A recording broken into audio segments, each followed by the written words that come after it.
안녕하세요. 11월 31일 월요일 새벽입니다. 오늘 본문은 출애굽기 3장 6절에서 10절까지입니다. 또 이르시되 나는 내 조상의 하나님이니 아브라함의 하나님, 이삭의 하나님, 야곱의 하나님이니라.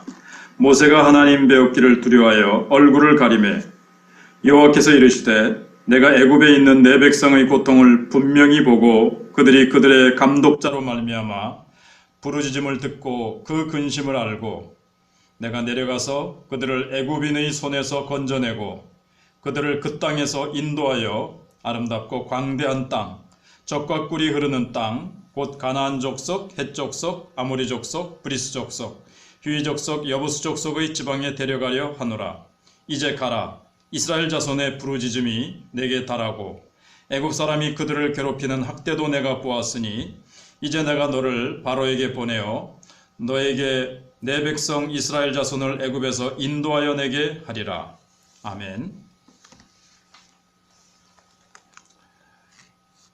모세는 두렵고 거룩한 하나님의 사자와 대면하면서 자기 인생의 소명을 깨달았습니다. 하나님께서 모세 앞에 두신 과업은 내 백성 이스라엘 자손을 애굽에서 인도해내는 것이었습니다. 10절 비할 데 없이 중대하고 어려운 이 과업을 감당하면서 모세는 이전에 경험해보지 못한 압박을 직면하게 될 것입니다. 모세는 자신의 목숨을 노리던 자들이 죽었음을 알고는 어느 정도 위로를 받았겠지만 이는 또한 그가 돌아갈 곳이 이전과는 많이 다르리라는 그런 뜻을 지니고 있습니다. 옛 통치자들이 죽었으니까 과거는 많은 부분에서 사라진 것입니다. 모세는 무엇을 발견하겠습니까? 누구를 대면하게 될까요? 이스라엘을 놓고 보면 그가 떠나 있던 40년 사이에 그를 키워준 어른들 세대는 끝이 나고 모세가 알지 못하는 다른 세대가 그 자리를 대신했을 것입니다. 사실상 눈 감고 비행하는 것이나 마찬가지였습니다. 더욱이 모세는 혼자서 초강대국에 맞서야 했는데 모세는 이 일에서 이미 실패자로 입증된 사람이었습니다.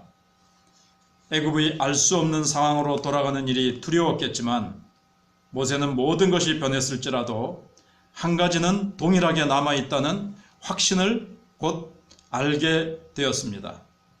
불타는 떨기나무에서 모세에게 말씀하신 하나님이 바로 내 조상의 하나님, 아브라함의 하나님, 이삭의 하나님, 야곱의 하나님이라는 것입니다. 6절입니다. 이 일은 또한 모세가 자신이 언약 공동체의 일원임을 되새기는데 도움이 되었습니다. 성경 역사는 모세의 아버지에 대해 이름이 아므람이었다는 것을 제외하고는 아무것도 말해주지 않습니다. 그러므로 여호와가 모세의 기억을 일깨워 경건하고 인상적인 결단력을 지닌 그의 어머니를 떠올리게 하시지 않고 가정에서 신앙과 하나님에 대한 지식을 나누는 일에서 그에게 더 훌륭한 본보기가 되었을 사람을 기억하게 하신 것은 인상적입니다. 제가 왜 이 말씀을 드리는가 하면 원문에는 내 조상의 하나님이라고 되어 있지 아니하고 내 아버지의 하나님이라고 되어 있기 때문입니다. 물론 우리가 이 대목에서 모세의 속마음을 들여다볼 수는 없습니다. 하지만 그 두려운 박해의 시간에 아므람에게 충분하셨던 그 하나님이 자신에게도 충분하시리라는 생각이 그의 마음속에 자연스럽게 떠오르지 않았을까요? 그런 추측을 하는 것은 한참 빗나간 생각은 아닙니다. 그러니까 모세는 고난의 시대를 이겨낸 아버지 아므람의 하나님, 그리고 그 조상 아브라함의 하나님, 이삭의 하나님, 야곱의 하나님이 바로 자신의 하나님도 되신다는 것을 확신하고 길을 떠났을 것이라는 겁니다.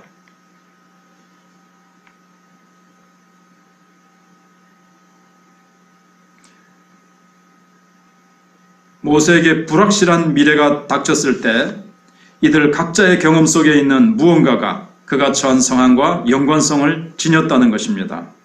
아브라함은 하나님의 부르심에 응답하여 모든 것을 남겨두고 미지의 목적지로 떠났습니다. 이삭은 죽음을 피하기 힘든 상황을 만났지만 필요한 것을 공급하시며 신뢰할 만한 약속을 주시는 하나님을 체험했습니다.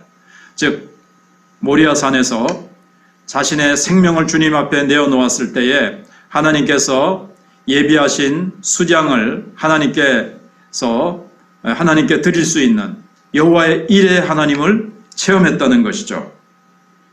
야곱은 마땅히 하나님의 약속을 신뢰했어야 할 때 자기 꾀를 의지하는 것이 얼마나 어리석은지를 깨달았습니다. 그래서 이렇게 사기꾼 같고 얍삭한 야곱을 변화시키는 하나님, 그 야곱의 하나님이 모세의 하나님도 된다는 것을 모세는 깨달았을 겁니다. 모세를 부르신 하나님은 이 세 사람과의 연관성을 통해서 자신이 알려지기를 원하셨습니다. 아브라함, 이삭, 야곱 매우 복잡한 인물들이기에 각 사람에 대해 훨씬 더 많은 이야기를 할 수 있겠지만 모세 자신 및 그가 지닌 필요에 대한 아브라함과 이삭과 야곱의 하나님의 연관성을 제시하기에는 이 정도로 충분했습니다. 하나님은 아주 오래전에 그 족장들을 대하셨을 때와 달라지지 않으셨습니다. 아브라함의 하나님, 이삭의 하나님, 야곱의 하나님이 상황은 바뀌고 애굽 왕이 죽고 여러 가지 이전 세대들이 죽고 세월은 흐르고 모든 상황이 변했을지라도 하나님만은 변치 않으신다는 말씀입니다. 하나님은 여전히 미지의 곳으로 부르시고 자신의 약속을 지키기 위해 불가능한 상황을 극복하시고 노력했지만 실패한 자들에게 마음을 쓰시는 하나님이셨으며 야곱의 경우에 분명히 드러나듯이 가망 없는 우리의 삶을 취해서 변화시킬 수 있는 하나님이십니다. 더 나아가 모세가 본 떨기나무가 사라지지 아니하는 기적은 확실히 그에게 영향을 미쳤을 것입니다. 자신의 생명력에서 자양분을 얻으며 외부 연료가 필요 없는 불길, 진정 살아있는 불이었습니다. 이 불은 모세를 향한 여호와의 자기 계시에서 중요한 요소였는데 모세의 주의를 끌기 위해 가장 먼저 이 불을 사용하셨기 때문입니다.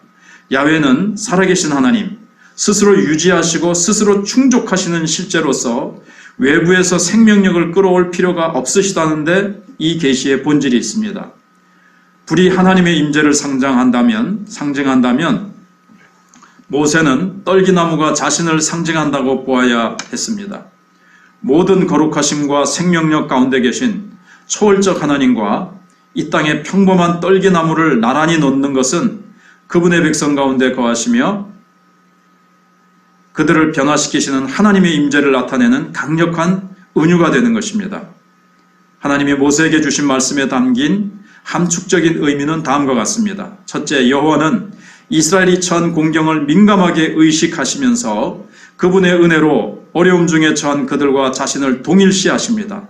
내가 애굽에 있는 내 백성의 고통을 분명히 보고 내가 내려가서 그들을 건져내고 7절 8절입니다. 둘째, 하나님은 그분의 인격적 임재와 능력을 나타내시기만 해도 이스라엘을 구원하실 수 있었지만 하나님이 택하신 사절인 모세를 통해 그 일을 행하기로 선택하셨습니다. 9절에 보시면 이제 가라 이렇게 말씀하십니다. 하나님이 직접 이스라엘 백성들을 인도하실 수 있는 능력이 있으시지만 하나님께서는 모세를 사용하셨다는 것이죠. 그 사절이 임무를 수행할 때 친히 동행하실 것입니다. 12절에 보시면 내가 반드시 너와 함께 있으리라 이렇게 말씀하십니다. 늘 그렇습니다. 하나님은 우리를 홀로 보내지 않으십니다. 세상 끝날까지 내가 너희와 함께 있으리라고 제자들에게도 주님은 말씀하셨습니다. 하나님의 명령을 따라 나아가는 사람은 아무도 홀로 가지 않습니다. 동행하시는 나는 바로 하나님은 아브라함과 이삭과 야곱의 하나님이시며 또한 모세의 하나님이십니다. 또 그분은 바로 저와 여러분들의 하나님이십니다. 오늘도 승리하시는 하루가 되시기를 바랍니다.